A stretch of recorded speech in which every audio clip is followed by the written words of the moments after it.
ईरानी बस हादसे में फ़ौत थियल 8 ॼणनि जा मढ़ लाड़काणे, 6 ॼणनि जा कंधगोट, 3 ॼणनि जा ख़ैरपुर, 2 ॼणनि जा वार ऐं हिक ॼणे जो मढ़ बबड़लो ऐं सन में मिटीअ माउ हवाले कया विया।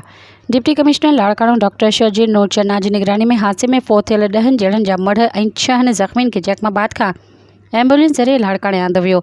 ईरान में हादसे में फ़ौत थियल लाड़काणे वासी वफ़ा जावेद दीनारी, ज़ाहिद अली सुमरो, हबीबुल्ला सुमरो, सलमा बेगम, रीमा शाह, काशिफ अली शेख, सलमान मुस्तफ़ा शेख, इमरान अली कल्लुड़ो, अफ़ाक़ अहमद जुड़ेजो ऐं मोहसन अली जुड़ेजो जे अबाणनि इलाक़नि में जनाज़े नमाज़ अदा करण बाद संदन मढ़ मिटीअ माउ हवाले कया विया।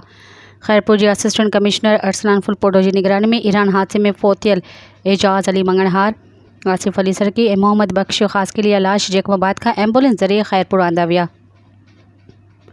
ख़ैरपुर जे पायलट स्कूल में फ़ौत थियलनि जी इज्तिमाही जनाज़े नमाज़ अदा कई वई। जनाज़े नमाज़ बाद फ़ौतियुनि जा मढ़ मिटीअ माउ हवाले कया विया।